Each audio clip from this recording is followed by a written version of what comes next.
You're listening to the Producer Podcast Highlights. I'm your host, Micah Versman, and today we're sitting down with David Cook and Aaron Burns to discuss two questions. First, what type of gear or tools should a producer be investing in? And two, how do you stay busy when there's maybe a lull in the film industry as a producer? So without further ado, let's jump in and get started.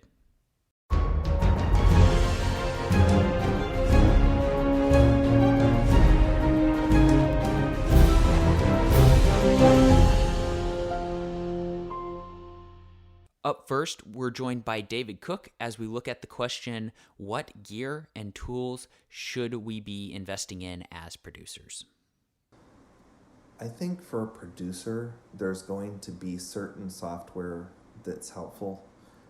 There's some industry standard tools that are used, whether it's Movie Magic budgeting or scheduling, whether it's something else along those lines, might be helpful. A lot of that usually just depends on who you're working with, what kind of projects you're doing, what you need to have. You might need to have some script software as well, just to be able to edit or send notes with scripts. But if you don't need it, then, there's no need to buy that until you need it. Thankfully, most of the stuff that producers need to use are just very basic office-related thing. You might want to have a little printer, you might want to have a good computer, and that's, pretty much all you need. It's all about the brain and a whole lot less about the gear.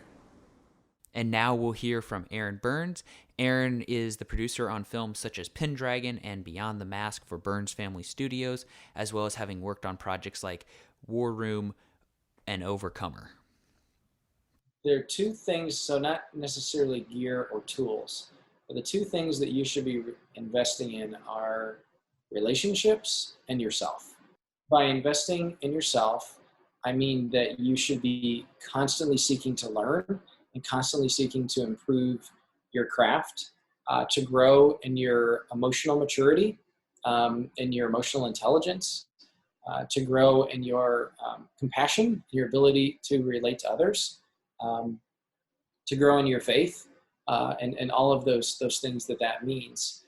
Because as you grow as a leader, as a producer, as a leader, as a visionary, you'll be able to better serve the people around you. And learn your craft too. Study other films, break down their budgets, go to conferences, read books, do all of those things. And I have another life philosophy that I've learned is there's kind of three ways to learn. You learn by doing it, you learn by studying it, and you learn by mentorship or by watching other people do it.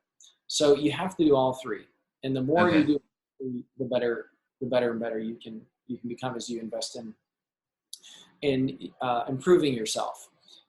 So for a very early stage filmmaker, I'm sure somebody in your family has a smartphone that has a camera on it. Just go shoot something. Just go shoot something and see what happens. And write a little script, plan it out, and shoot something. And then take note of the things that went well, the things that didn't work well, why did it work, why didn't it work?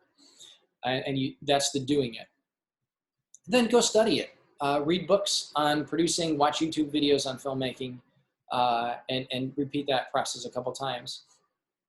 And then look for opportunities to have the privilege of the third one of watching others do it. And that could be by volunteering to help on a production, to be a locations manager, or to be an extra, or to serve in some way for other film projects.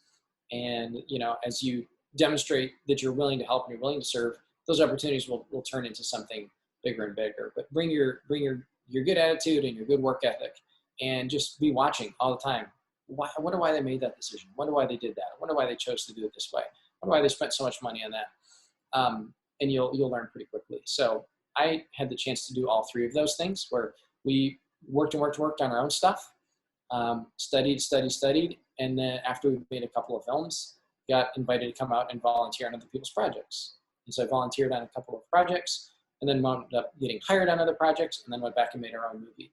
So kind of as you do those cycles, you'll be improving yourself. And I would also say, life is about so much more than movies. You need to be and have a community that's not just a filmmaking community. You need to be involved in a good church. You need to have good relationships with your family and find balance in all of the other life areas so that you can be a good filmmaker. But that's not your core identity. That's not who any of us are is deep down inside as a filmmaker. And always remember that if your filmmaking fails, you're not a failure. And that your identity can be found in who you were created to be, and that's a child of God. So that's one thing that you can invest in as now it's not gear, but that's yourself, and not in a self-serving way, but you can better serve your teams. And the other huge one is relationships. So I have many, many friends all over the country that I've worked with on projects, and you love to end a project where everyone makes it to the top of the mountain alive together, right? So like, yay, we're here! And you look back, and there's dead bodies of all the people who you began with scattered down the mountain. Now, a few people die in every film production, not literally, but, hopefully, safety is important. But there always is the potential for damaged relationships and disappointment and frustration and conflict and tension and those things. But as you work to, as you grow in your ability to listen and to problem solve and to plan and communicate and those things, you can work to minimize those things and to build those relationships and be giving and investing in other people. And that will create opportunities for them to come back and help you when it's your turn. So those are two areas that I would say, yeah, we don't have toys and tools as producers, but you should have hard, budget and processing and planning, technical skills, and then those relational skills and your own wisdom and maturity, and then also the relationships that you have with other people. You can be investing in them. And now we're once again joined by David Cook as we look at how a producer can keep up their skills when there might be a lull in the film industry. I think as a producer, it's important to have your finger on the pulse. So you're wanting to have as much information as possible. That helps inform your decisions. The more experience and the more information you have, the better decisions typically you can make when you're problem solving, when you're budgeting, any of these things. So I try to have a good understanding of all the different departments. So if you're lacking in one of those areas, maybe you need to make some phone calls and just talk with some of the people that are really good at what they do. And just say, just wanted to catch up, see how you were doing, and also just trying to, improve my skill set, and just wanted to ask you some questions about your department or whatever. Or just going over previous projects and trying to say, where could I have done better? What went wrong? Re-examine some of those things, think through those. You can learn a lot from your previous mistakes or what went well. And you can always hone your skills as well if you just have the time to do that. Take a few different projects, run your own budget, just put those numbers together, see how it maps out. Move the budget up and down to scale. Okay, if I have $3 million instead of $500,000, how does that adjust the scale? What am I paying people at that bracket? How does it all map out? The faster you can do that, the better you have an understanding of all those numbers, the better you're going to be able to problem solve or keep yourself on budget. I enjoyed, as I was starting out in film, working in a lot of different departments, and that helped me have a better understanding of what was needed and how things work and where the money is spent within a department. Each department has their own value system of what's important. And understanding where you can help them with that and then where you need to rein that in can be very helpful for overall balanced budget as well. So, if you have some time, you're trying to figure stuff out, or you want to stay sharp, really it's just about continuing to know where things are at, knowing what the newest equipment is that's coming out as a producer is still relevant, listening to podcasts or conversations of people that are talking about their area of expertise can help inform your overall picture. So, listening to what the lighting guys are saying, or what the camera guys are saying, or what the sound guys are saying, what they're using, how they're doing things. It can also help you ask the right questions when you're working on a project as to what gear you might actually need versus what gear you actually don't, because you listen to that podcast about essential gear.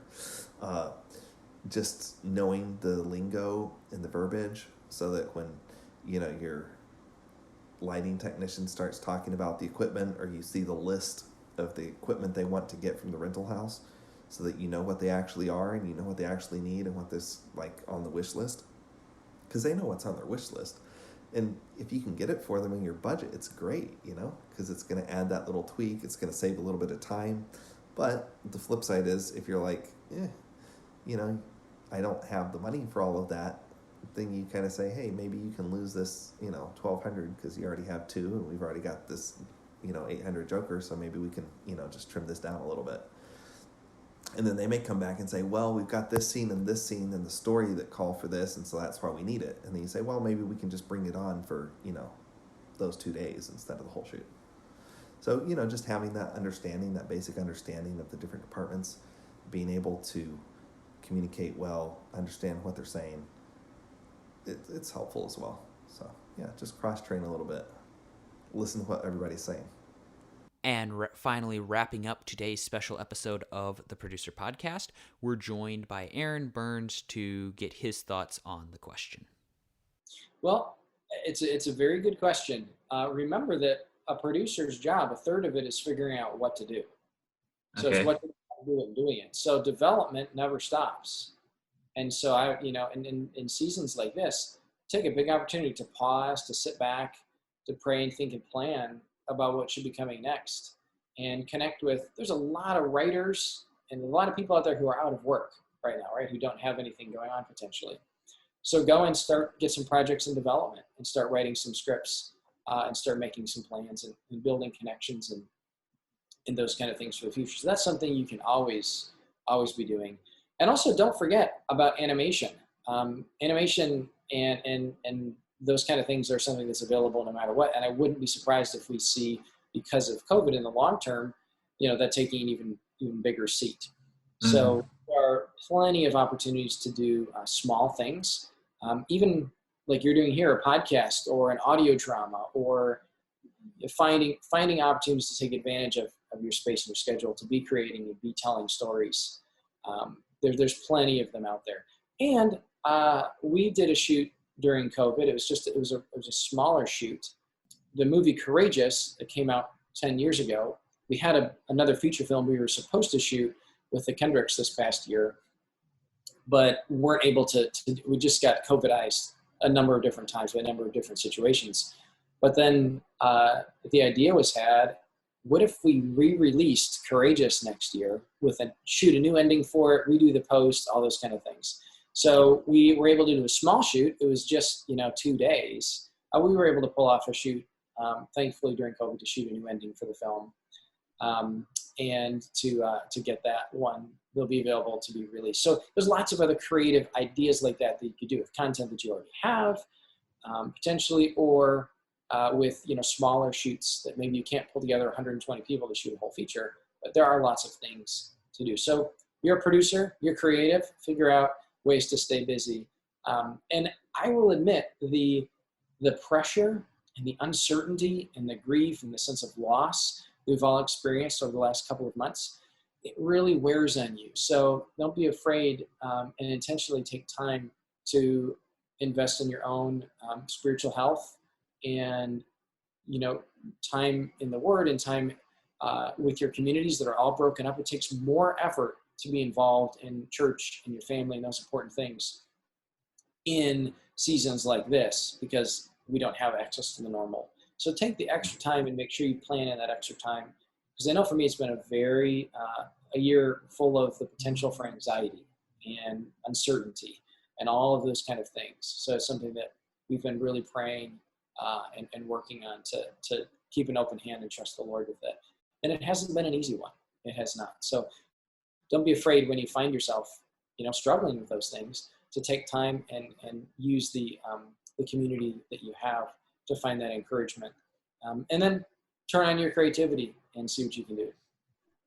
And with that, we're going to wrap up this episode of the Producer Podcast Highlights. Stay tuned for more Producer Podcast highlights, as well as news on upcoming new episodes and seasons of the show. Until then, make sure to subscribe to the Producer Podcast, and thanks for listening.